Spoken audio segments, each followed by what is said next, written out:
الحمد لله رب العالمين والصلاة والسلام على سيد الأنبياء والمرسلين وعلى آله وصحبه أجمعين أما بعد أعوذ بالله من الشيطان الرجيم بسم الله الرحمن الرحيم بل تؤثرون الحياة الدنيا والآخرة خير وأبقى إن هذا لفي الصحف الأولى صحف إبراهيم وموسى صدق اللہ العظیم۔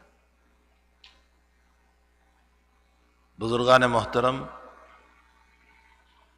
یہ قرآن کریم کی سبح اسم ربک الاعلی جو سورت ہے اس کی یہ آیت ہے۔ قرآن کریم کی فصاحت بلاغت یہ ہے کہ قرآن اپنے مختصر جملوں میں بہت ڈیٹیل کی بات کہتا ہے، بہت تفصیلی بات کرتا ہے، لیکن جملے اس کے مختصر ہوتے ہیں،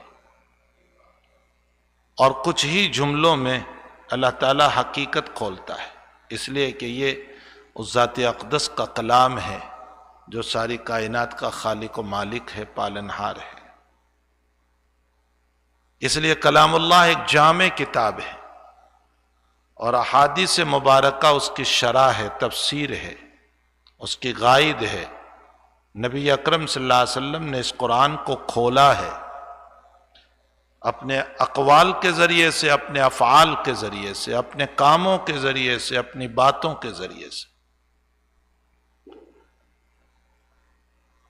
اس آیت کریمہ کے اندر حق تعالیٰ جل شانہ و عم نوالہ نے اپنے بندوں کی، انسانوں کی بیماری کو بیان فرمایا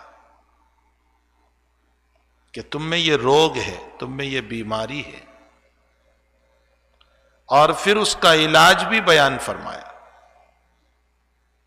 اس لیے کہ ماہر طبیب اور ڈاکٹر وہ ہوا کرتا ہے جو بیماری پکڑے اور پھر علاج بھی بتائے۔ صرف بیماری کا پکڑنا کوئی کمال نہیں ہے، اس کا علاج بھی بتائے۔ اللہ نے ہماری بیماری کو بھی پکڑا اور اس کا علاج بھی بتایا۔ بیماری ہماری کیا ہے؟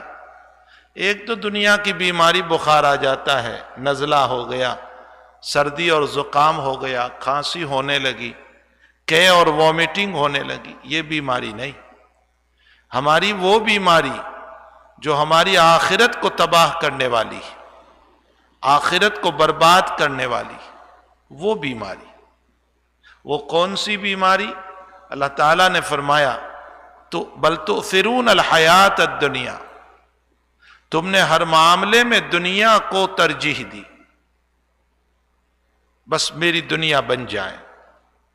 تم نے اپنی عزت میں، اپنی دکان میں، اپنے کاروبار میں، اپنے بیوی بچوں میں، اپنی زندگی کو گزارنے میں قدم قدم پر تم نے دنیا ہی کو ترجیح دی۔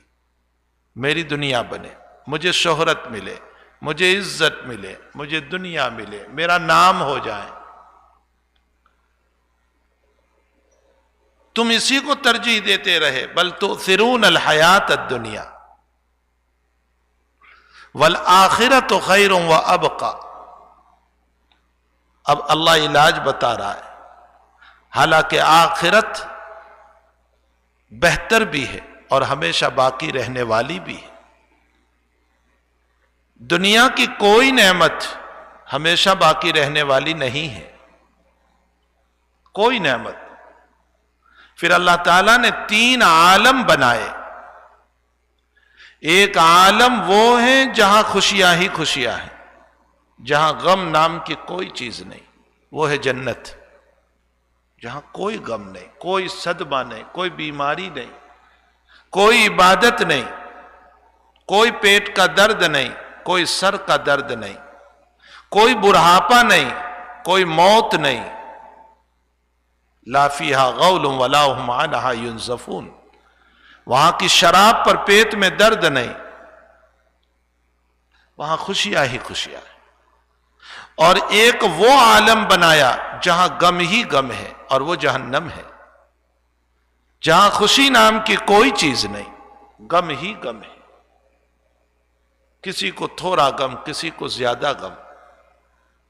اور ایک تیسرا عالم دنیا ہے، دنیا میں خوشیاں بھی ہیں، غمیاں بھی ہیں، یہاں خوشی بھی ہے، کوئی خوشی ایسی نہیں جس کے ساتھ غم نہ ہو، اور کوئی غم دنیا کا ایسا نہیں جس کے ساتھ خوشی نہ ہو. یہاں دونوں چیزیں. اگر لڑکا پیدا ہوا خوشی ہے، لیکن وہاں لڑکے کی بیماری غمی بھی ہے. میرا نکاح ہوا خوشی ہے، لیکن عورت کی کفالت کی فکر غمی بھی ہے.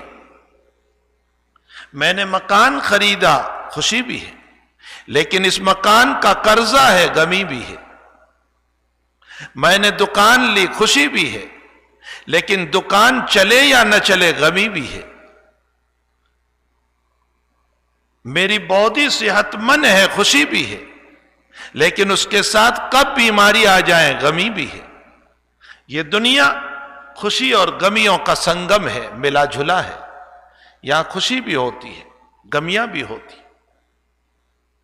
دنیا میں ہر آنے والے پر غم ہوگا، چاہے وہ ولی ہو، غوث ہو، قطب ہو، ابدال ہو، اللہ کا نیک بندہ ہو، حتیٰ کہ نبی بھی کیوں نہ ہو.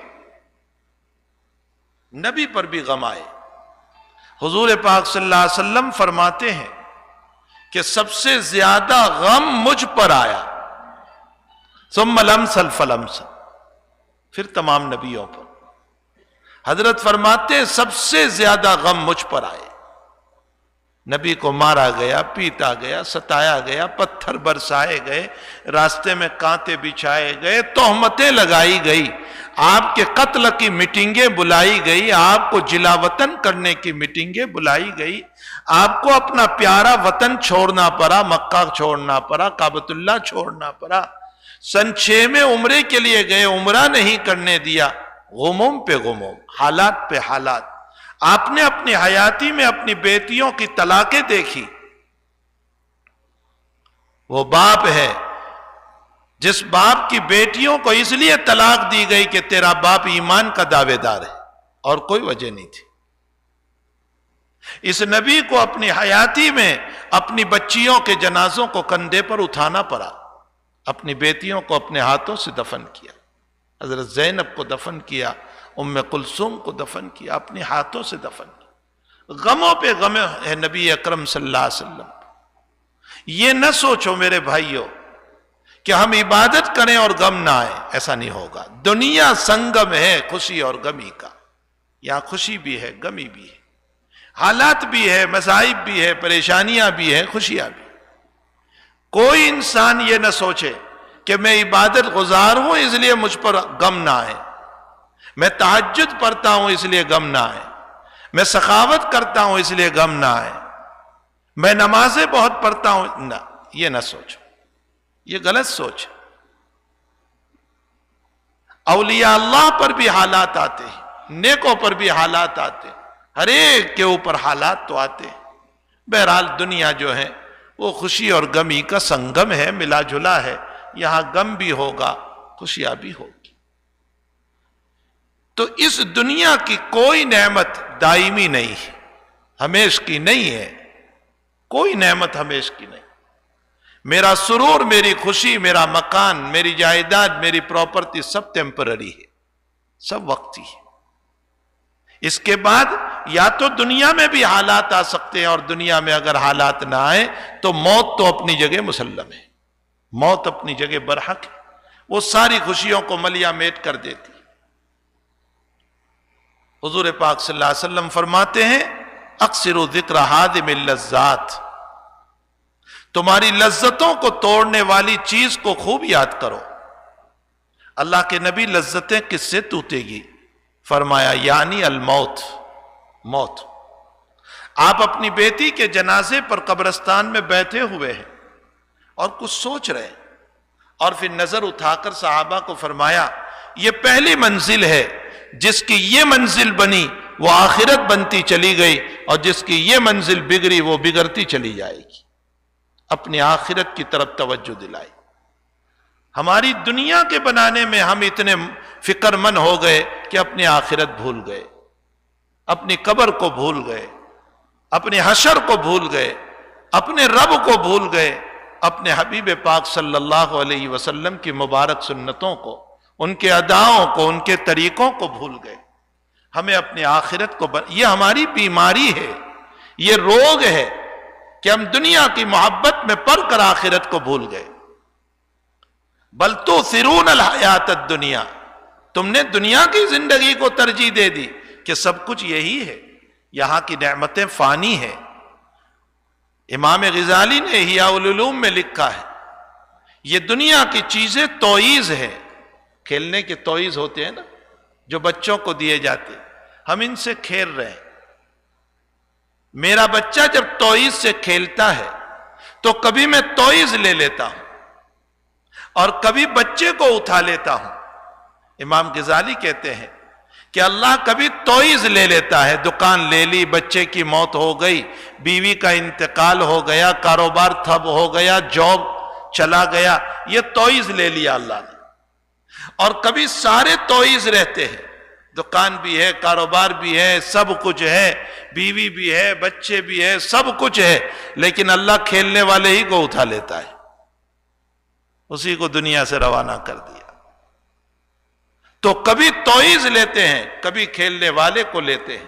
امام غزالی کہتے ہیں بس اسی طرح کبھی ہمارے سارے توئیز، کاروبار، دکان، بیوی، بچے سب رہ جاتے ہیں، اللہ ہم ہی کو اٹھا لیتا.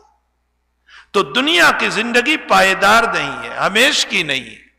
والآخرۃ خیر وابقی، آخرت بہتر بھی ہے اور باقی رہنے والی بھی ہے. یہاں کی خوشیاں چند دن کی، یہاں کی نعمت چند دن کی، یہاں کی دولت اور بیلنس چند دن کے، یہاں کا کاروبار چند دن کا.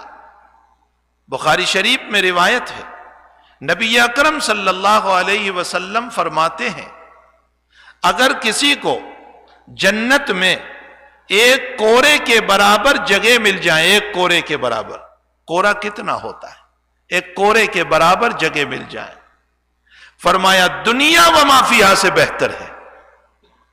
دنیا، پوری دنیا سے بہتر. کورے کا کیا مطلب ہے؟ میں اور آپ ہم مسجد میں آتے ہیں اور وضو ٹوٹ گیا تو ہم وضو کرنے کے لیے جاتے ہیں تو اپنی جگہ پر رومال چھوڑ جاتے ہیں، ہے نا، رومال رکھ دیتے ہیں کہ یہ میری جگہ ہے. صحابہ کا مزاج یہ تھا کہ جب وہ مسجد میں آتے تھے اور ان کو باہر نکلنا ہوتا تھا تو اپنی جگہ روکنے کے لیے کورا رکھ دیتے تھے کہ یہ میری جگہ ہے. اس کا مطلب ایک مصلی. تو حدیث شریف کا مطلب یہ ہوا کہ اللہ نے جس کو جنت میں ایک مصلی کے برابر جگہ دے دی، ایک مصلی کے برابر، دنیا و ما فیہا سے بہتر ہے. اس لیے کہ دنیا کی ساری نعمتیں فانی ہیں اور آخرت کی ذرا سی جگہ باقی ہے. تو جو باقی ہے وہ افضل ہے اس فانی نعمت کے مقابلے میں. یہ بتانا چاہتے ہیں نبی اکرم صلی اللہ علیہ وسلم. تو بل تؤثرون الحیات الدنیا، تم نے دنیا کی زندگی کو ترجیح دے رکھی ہے کہ تم جنازوں کو دیکھتے ہو، جنازوں کی نماز پڑھتے ہو، کندھوں پر اٹھاتے ہو، کہتے ہیں کندھا دے دو، کندھا دے دو. ارے کندھا تو دیا، تو نے سبق کیا لیا؟ منہ دیکھو اس کا، چلو منہ دکھا دو، تم نے منہ تو دیکھا لیکن سبق کیا لیا؟ کہ جو کل بول رہا تھا، کل دوڑ رہا تھا، کل باتیں کر رہا تھا، کل سینے سے لگا رہا تھا، کل ملاقات کر رہا تھا، کل جاب کر رہا تھا، وہ آج خاموش پڑا ہے. اس کی زبان بے بس ہو چکی، اس کے ہاتھ بے بس ہو چکے، اس کے سارا جسم بے بس ہو چکا ہے. اصل تمہیں عبرت لینا تھا، کندھا دے کر تمہیں کیا ملا؟ منہ دیکھ کر تمہیں کیا ملا؟ تم نے منہ دیکھ کر کیا عبرت لی؟ اصل عبرت کی چیز ہے، مرنے والا عبرت کی چیز ہے کہ تم اس سے عبرت لو کہ مجھے بھی کل کو جانا ہے. بل تؤثرون الحیات الدنیا، اللہ میرا روگ اور میری بیماری بیان کر رہا ہے کہ تم نے ہر چیز میں دنیا دنیا دنیا کو آگے کر رکھا ہے. آگے دوا بتا رہا ہے والآخرۃ خیر وابقی، حالانکہ تمہارے لیے بہترین چیز آخرت ہے جو باقی رہنے والی ہے، جو بہتر ہے، جو خیر ہے.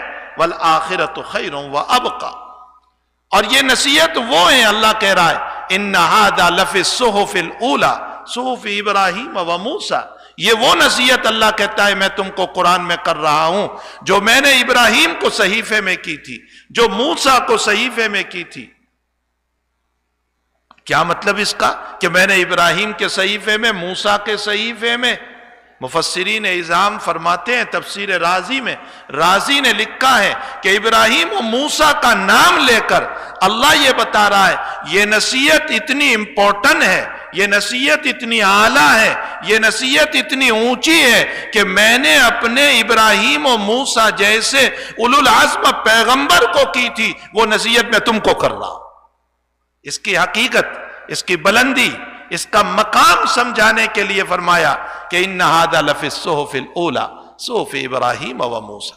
یہ وہ نصیحتیں جو ابراہیم کو کی گئی خلیل اللہ کو، جو موسیٰ کو کی گئی کلیم اللہ کو، وہ اے زید، اے بکر، اے خالد، اے قاسم، اے محمد، اے حنیف، میں تم کو کر رہا ہوں۔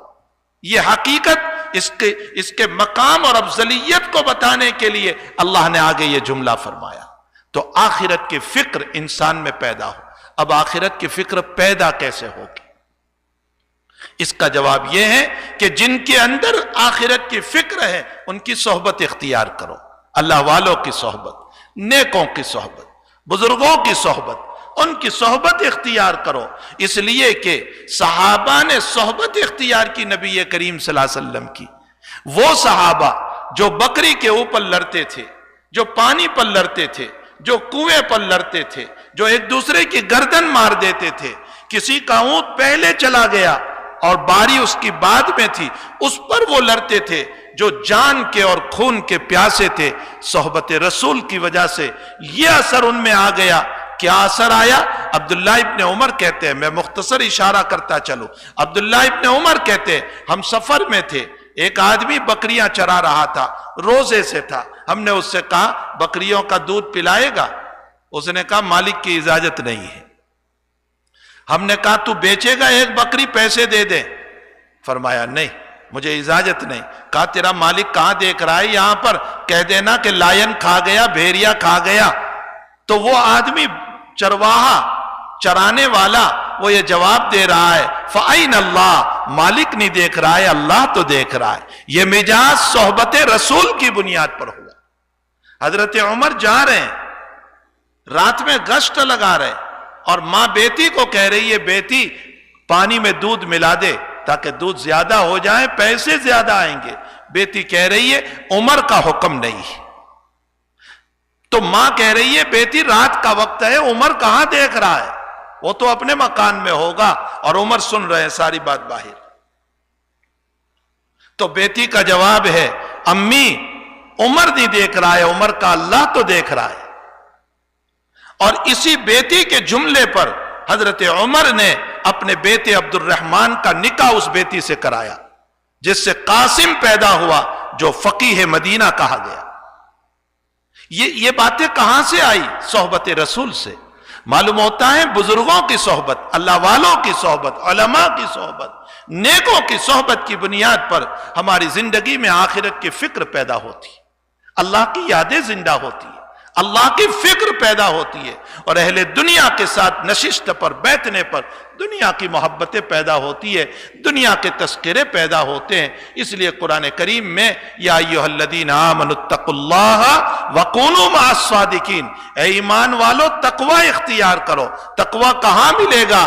فرمایا سچے لوگوں کی صحبت میں رہو، صادقین کی صحبت میں رہو، اللہ والوں کی صحبت میں رہو، نیکوں کی صحبت میں رہو۔ اس کی بنیاد پر تمہارے دلوں میں آخرت کی فکر پیدا ہوگی، اللہ کی یادیں پیدا ہوگی، اور آخرت کی اور حشر کی اور قبر کی فکر پیدا ہوگی، اور دل اللہ کی طرف مائل ہوگا۔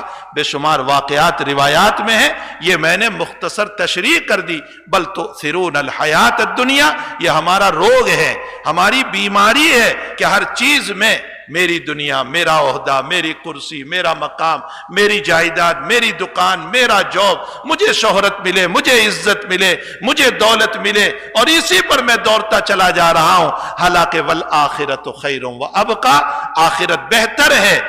گمنامی کی زندگی گزار لو، شہرت نہ ملے کوئی عرض نہیں، دنیا نہ ملے کوئی عرض نہیں، لیکن اللہ ملنا چاہیے۔ والآخرۃ خیر وابقیٰ، وہ باقی رہنے والی ہے۔ میں نے یہ نصیحت ابراہیم علیہ السلام کو بھی کی، والآخرۃ خیر وابقیٰ ان ھذا لفی الصحف الاولی صحف ابراہیم و موسیٰ. بہت اہم نصیحت ہے. اللہ ہم تمام کو فکر آخرت پیدا فرمائے. اللہ ہمارے دلوں میں آخرت کی عظمت پیدا فرمائے. بھائی یہ دنیا تو کل ختم ہو جائے گی، چٹنی روٹی پر بھی ختم ہوگی، بینک بیلنس پر بھی ختم ہوگی، اس ایئر کنڈیشن سے بھی ختم ہوگی، اور ایک ہاتھ کو نیچے رکھ کر کے بھی ختم ہو جائے گی، شاندار بیڈ پر بھی ختم ہوگی اور چٹائی پر بھی ختم ہو جائے گی. اصل فکر آخرت ہے. جس کی آخرت بن گئی وہ کامیاب ہو گیا، جس کی آخرت نہیں بنی وہ ناکام ہے. اللہ ہم سب کو فکر آخرت نصیب فرمائے.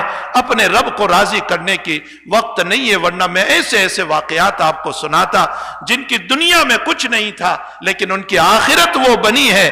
آخرت وہ بنی ہے، آخرت وہ بنی ہے کہ وہ ایسے نکلے ہیں اور نکل کر کے میدان میں اترتے ہیں اور فزت ورب الکعبہ، رب کعبہ کی قسم میں کامیاب ہو گیا. حرام ابن ملحان رضی اللہ تعالیٰ عنہ، دشمن کا نیزہ لگا، پیچھے سے مارا دشمن نے، آگے آ گیا. کون تھا حرام ابن ملحان؟ انصاری صحابی ہے، اور ان کی صفت بخاری شریف میں آئی، دن بھر لکڑیاں چن کر کے مارکیٹ میں بیچنے والا، حلال کھانے والا، اور رات بھر مسلح پر کھڑا رہنے والا. جب نیزہ آگے آیا تو حضرت نے یوں خون لیا اپنا اور یوں اپنے چہرے پر لگایا اور فرمایا فزت ورب الکعبہ، رب کعبہ کی قسم میں کامیاب ہو گیا. اسی کو دیکھ کر ایمان نصیب ہوا کتنوں کو کہ مرتا انسان جھوٹ نہیں بولتا. یہ کامیاب ہوا تبھی بول رہا ہے. اور آخری وقت میں جو ان کے جملے تھے اللہ نے وہی بنا کر قرآن میں اتارے، بلغوا عنا قومنا انا قد لقینا ربنا فرضی عنا وارزانا. یہ ان کے جملے تھے، بلغوا عنا قومنا، اے نبی ہم آپ سے بہت دور ہیں، اللہ ہماری قوم کو اطلاع پہنچا دے، کہ ہماری قوم کو خبر پہنچا دے، انا قد رضینا ربنا، کہ ہم نے اپنے رب کو راضی کر لیا، فرضی عنا وارزانا، وہ ہم سے راضی ہم ان سے راضی. یہ وفات سے پہلے کے کلمات ہیں، کوئی نہیں جانتا. اللہ نے اس کو وحی بنا کر قرآن میں اتارا اور 1 مہینے تک اس کی تلاوت ہوئی. اللہ تعالی ہم کو سب کو فکر آخرت نصیب فرمائے. وصلی اللہ علی النبی الکریم برحمتک یا ارحم الراحمین.